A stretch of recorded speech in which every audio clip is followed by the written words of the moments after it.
Despite the downpour, Tom paid no attention to the weather and instead focused on driving. He increased the speed of the wipers to enhance his visibility on the road as he made his way to his important client. However, a nagging question persisted in his mind: what have I achieved in my life? He struggled to recall any joyful moments. The exhaustion from working as a cab driver, coupled with the constant pressure from his irate manager, weighed heavily on him. From the very start of his employment with the company, Thomas's manager had never warmed up to him. Perhaps, this was the reason why he was given an old, rickety cab that desperately needed maintenance as he sat waiting at a traffic light. Tom couldn't help but question his life choices, wondering what he was doing with his existence. If only he had pursued a degree, he wouldn't be confined to sitting behind the wheel all day, having to put on a pleasant facade for everyone. As soon as the traffic light turned green, Tom hit the accelerator, only to hear peculiar noises emanating from the engine under the hood of his car. It was clear that there was an issue with the engine, and he knew that he would be held responsible and forced to cover the expenses. Tom was filled with frustration at the thought of this. He knew he had limited options as a newcomer in the city with few connections. As Tom drove on, sad thoughts began to creep up on him. He couldn't shake off the memory of how the dispatcher always favored their own friends and gave them the best clients. Leaving Tom with nothing but cheap rides, the unfairness of it all weighed heavily on him. After driving a few blocks, Tom decided to take a shortcut and turn into an alleyway. While navigating through the narrow path, a pregnant woman suddenly appeared in front of his car, blocking his. She waved her hands frantically, causing Tom to slam on the brakes and shout in confusion and frustration. "What the heck are you doing? Are you out of your mind?" Tom jumped out of his car and continued to yell at the woman, scolding her for crossing the street in front of his vehicle. However, as the woman began to sew up uncontrollably, Tom realized that he may have been too harsh with his words. He watched as the woman sat on the curb, still crying, and felt a pang of regret for his outburst. Tom realized that he had been too quick to judge her actions. He considered the possibility that she may have been in a hurry or experiencing contractions, which could have caused her to cross the street without thinking he wanted to do something. But he was also concerned about arriving late to pick up his important client. In an attempt to make amends, Tom asked the woman to get into his car. "Please get in. You'll get completely soaked out here. It doesn't look like the rain is going to stop anytime." As the pregnant woman got into the car, she looked at Tom with suspicion, giving him an unsettling cold stare. Tom tried to break the ice by introducing himself. "I'm Tom, a cab driver." However, the woman's unexpected response caught him off guard. "I'm Natalie, ex-convict." Tom felt a shiver run down his spine as he heard the words. He couldn't believe that he was now transporting a former convict in his. Natalie noticed Tom's nervousness and tried to lighten the mood, telling him not to worry. "Relax. I said I was an ex-convict. There's nothing wrong with that unless you think women can be criminals." Tom responded with a smile. "Thanks, Natalie. I really hope so too. It's been a tough ride lately." Natalie nodded sympathetically and then said, "You know, sometimes it's the tough rides that make us stronger. They shape us into who we are and lead us to where we need to be." Tom felt a sense of comfort and inspiration from Natalie's words. Maybe there was something more to this encounter than just the chance meeting on a rainy day. As he continued driving towards his important client, Tom felt a renewed sense of hope and determination. Despite the circumstances of his upbringing, Tom had become accustomed to handling things independently and was not overly concerned about his current situation. Kid spent his entire life without the support of his parents and had grown up in an orphanage where he did not receive affection from caregivers or developed close relationships with peers. This upbringing had taught him to manage things alone and without the aid of friends or family. Tom was raised in a small-town orphanage and had no knowledge of life beyond its confines. He aspired to leave the place someday and seek a welcoming and affectionate environment. However, He was unsure where to go since he lacked information about his relatives, and even if he had any, they seemed indifferent. Tom was told that he was abandoned as a baby, so he didn't feel the need to search for any relatives. His longing for love was merely a childhood fantasy. He took advantage of the free driving school offered by the orphanage and obtained his driving license, knowing that it would be his main source of income. After leaving the small town, Tom relocated to a city in hopes of finding a job and settling there. Despite visiting various employment agencies, he was only able to secure a position as a cab driver with a conceited boss, Mr. Garcia.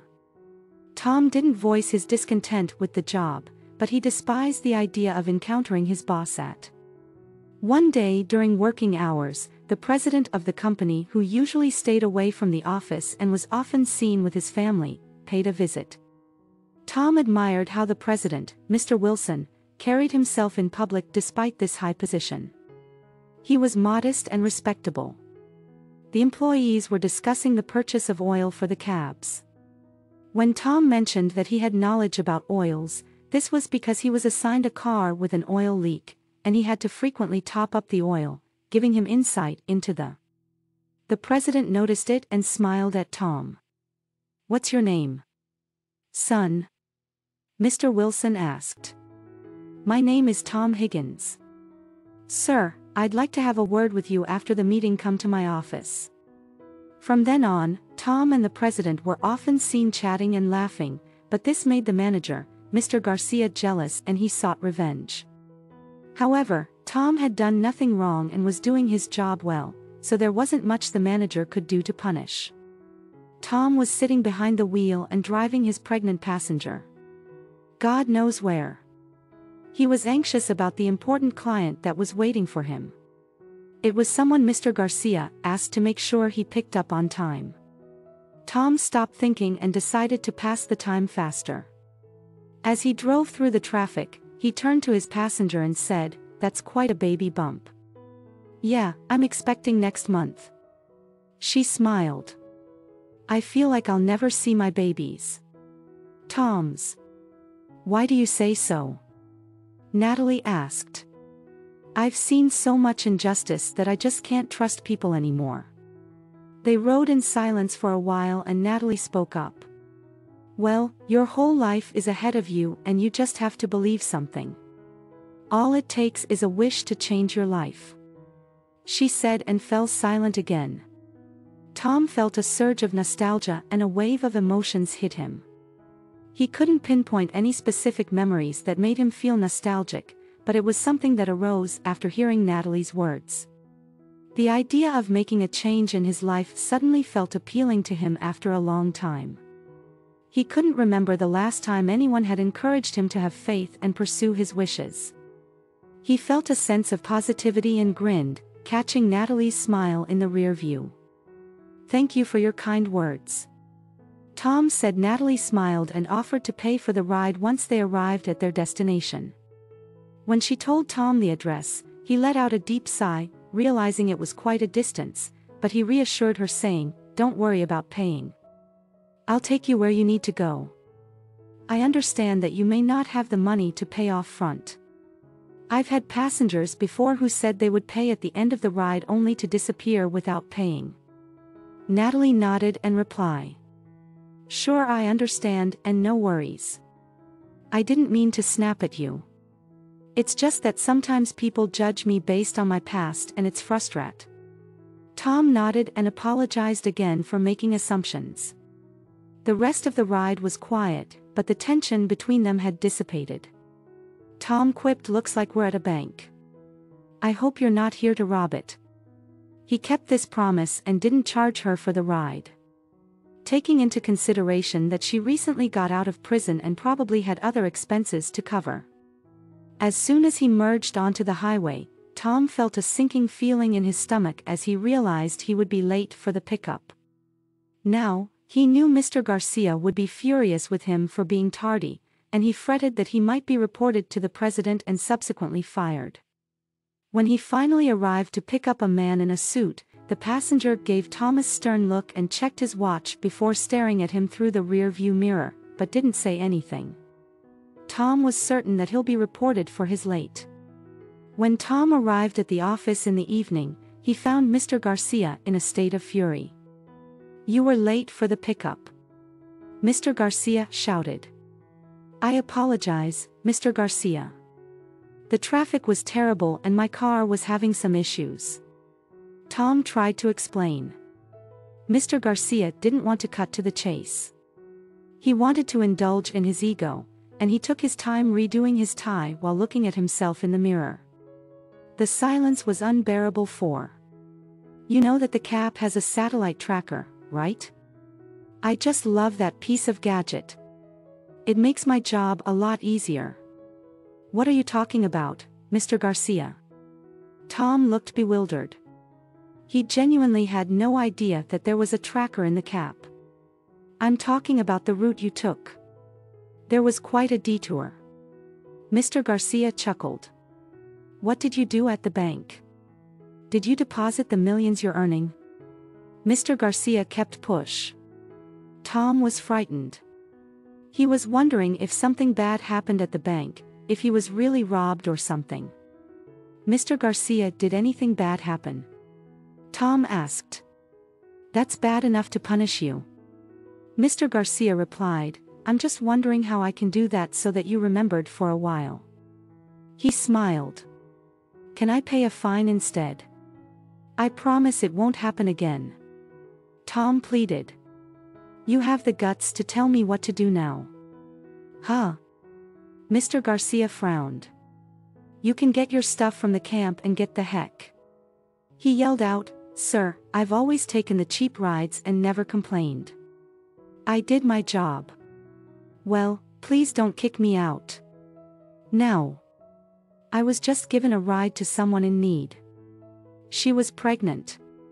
Tom started to explain, but Mr. Garcia caught him off. "Enough of your fairy tales. I don't care what you did. You were doing your personal things and that doesn't fly in this company." He replied, "This week's paycheck will go to cover the losses." Mr. Garcia finished and walked. "What losses, sir?" Tom didn't get any answer. He didn't know what to do. He thought of what Natalie said about changing your life. This wasn't what he expected. He headed to the parking lot to retrieve his belongings from the cab, and while he was gathering his things, he spotted a flip phone lying on the back seat. Assuming one of his passengers had left it behind, he picked it up, planning to return it to its rightful owner. When they contacted him as he wandered through the windy streets feeling lost, he pondered what the future held for him without any other skills or connections. He was unsure where to begin looking for a new job. Standing at the bus stop, he felt a sense of loneliness amidst the bustling city. Eventually, he arrived home late at night, exhausted. After fixing himself a sandwich, he heard a knock at his. Puzzled as he wasn't expecting any visitors at that hour. He wondered who it could be. When he opened the door, he realized it was an old lady who lived next door. She was panting, "Hi, I'm sorry for bothering you this late. Could you help me get my kitten from that tree over there?" she asked, breathing heavily. Tom was amused at how many weird things were happening today. He quickly got dressed and went outside. He didn't ask any questions and went climbing up the tree. "Right. What's her name?" "Tom." Shout from the tree. "It's Amigo." Mrs. Bennet shouted back. He located the meowing kitten and cuddled it. Mrs. Bennet was looking up from the ground, beaming. "God bless you, Tom. Thank you so much." She was really happy. Then she invited Tom to her apartment. "I'm sorry for waking you up this late. And again, thank you so much." She kept thanking him profusely. "You probably have to wake up early for." "It's all good, Mrs. Bennet. I wasn't sleeping. I actually got fired from work today and was about to have my dinner." Tom replied, "Oh, I'm so sorry to hear that. Hold on, I've got some stew for you." Mrs. Bennet went to the kitchen and started to put the food on the plate. "Thank you, Mrs. Bennet. You don't really have to." Tom tried to talk her out, but he knew she was determined to feed him. Tom's smile persisted on his face as he realized he had never experienced such a pleasant conversation before. He was so caught up in the moment that he even forgot he had lost his job. Earlier that day, Mrs. Bennet bustled around the stove preparing his dinner with evident joy. Once the plate of steaming stew was placed in front of him, Tom listened as Mrs. Bennet had shared their story of losing her husband 3 months. Although the couple had never had children, they had been happily married for half a century.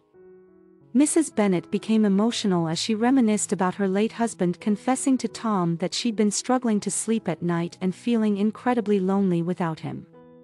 Mrs. Bennet prayed to God to help her overcome her loneliness, and a few days ago, she found a kitten on her doorstep. She saw it as a sign and took it everywhere she went. However, this afternoon while on a walk, the kitten, whom she named Amigo, jumped out of her arms and ran away. Mrs. Bennet spent the whole evening searching for Amigo, but returned home exhausted and unsure of what to do next at night when she couldn't sleep again. She heard maying from outside. When she went out, she realized the kitten was up on the tree. That's when she knocked on Tom's door. She told him that she had seen him a couple of times and knew that he would probably be home.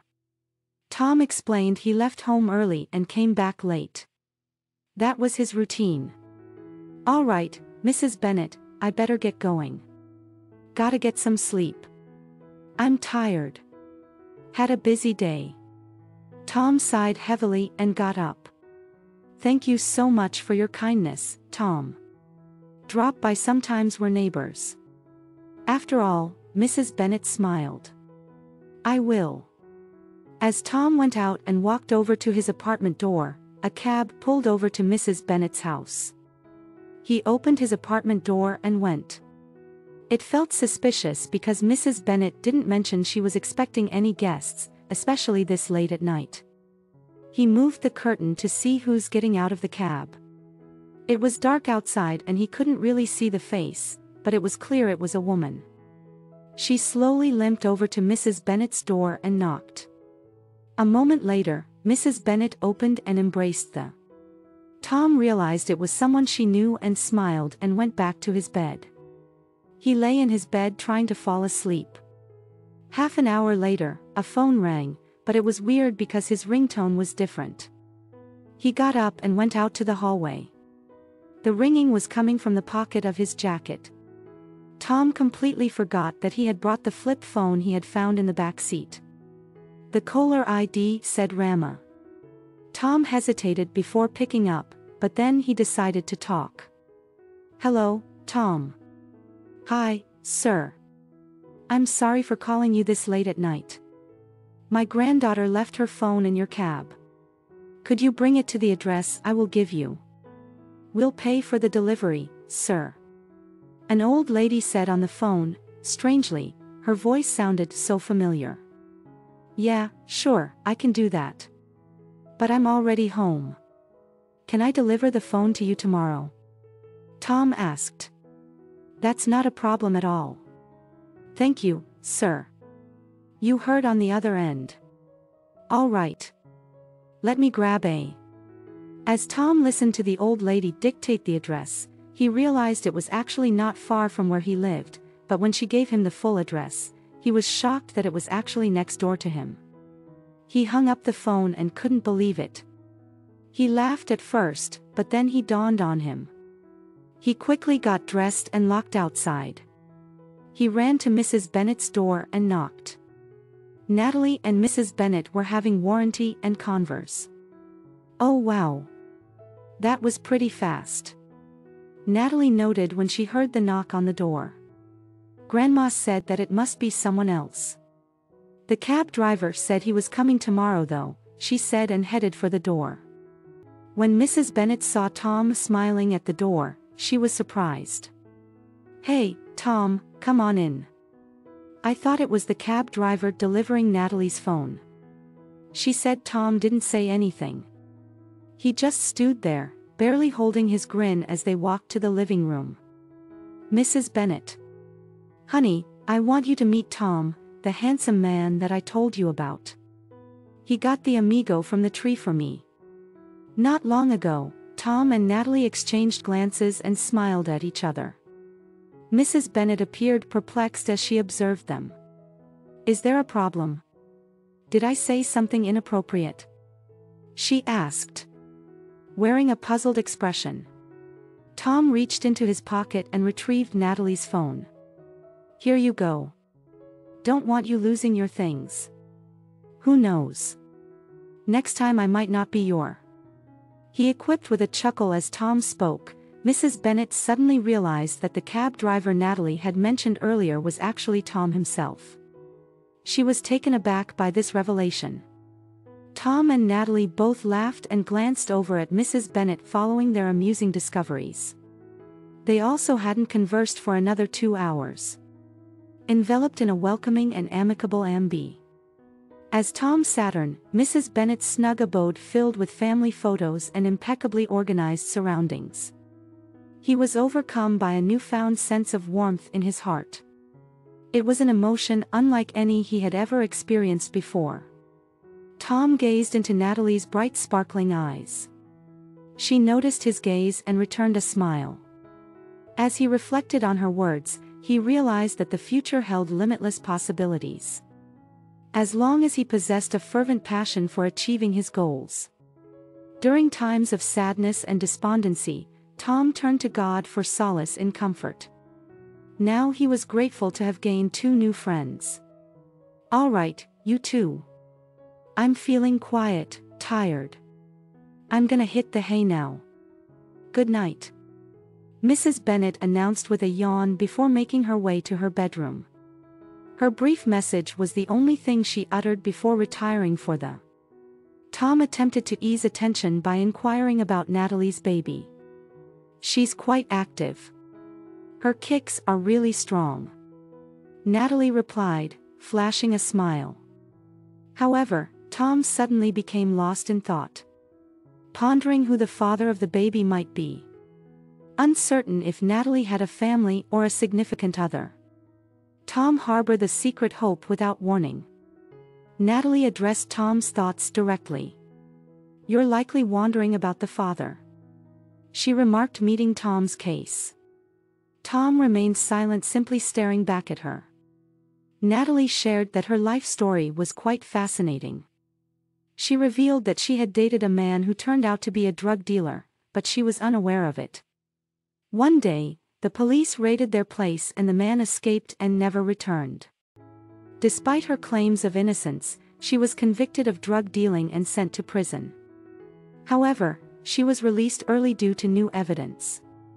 She was already pregnant with her ex-boyfriend's child by that time, but had never seen him again. When she got out of the prison, some people approached her with a check claiming it was from her ex-boyfriend and asked her to stay quiet and move on with her life. Is that why you had to go to the bank, Tom? Yep. She replied. No wonder you forgot your phone. Tom joked. I knew you would say that, but no, he didn't give me millions. I didn't really expect a lot either. You know, I was actually content with what I had in my belly. Natalie smiled and softly rubbed her belly. Where are your parents? Tom asked. No idea. They left me at the orphanage when I was like 10 months old. Tom was taken aback by this sudden revelation. He felt like there were too many unexpected developments for one day. He said he better go get some sleep and leave some room for revelations tomorrow. Tom woke up at noon to a knock on his door, where he found Mrs. Bennet bringing in some pancakes Natalie had made earlier while they ate. Mrs. Bennet shared with Tom that Natalie used to live in the building's apartments and had no parents, so she was drawn to them. Tom's loneliness had disappeared entirely. He felt that God had blessed him with so many people, and just one day he wasn't upset about not having a. Instead, he felt grateful for everything he had. Tom cared for Natalie until she gave birth to a beautiful baby girl. When they were deciding on names, Tom suggested Destiny and they all loved it. Tom did everything he could to help, from running errands to taking care of the household. He worked as a delivery man for a courier company, which was enough to get. Tom didn't need much as he was content, just spending time with his dear neighbors. Tom and Natalie had been in a relationship for 6 months now, and their daughter, Destiny, was growing up quickly. Tom couldn't believe that he had gotten everything he had wished for. Eventually he decided to propose to Natalie and they got married. They didn't have a grand wedding celebration, but they drove up to the mountains with Mrs. Bennet accompanying them and had a lovely intimate event. Several years had passed, and now Destiny was a little girl who could walk and play on her own. One day, Tom and Natalie were sitting on a bench discussing what to name their son while Destiny played in the sandbox near. Suddenly a man wearing a suit and sunglasses walked up to her, trying not to attract attention. "Hey there, little one. Can I play with you?" the man asked. As he approached Destiny, she looked up at him and handed him a toy truck. Natalie and Tom remained cautious as the man played with Destiny in the sandbox. Without saying a word, they assumed he was just another parent at the park. However, the man eventually stood up and approached their bench, where he stopped and gazed at. "Can I help you?" Tom asked. "Tom, right? Nice to meet you." The man shook his hand.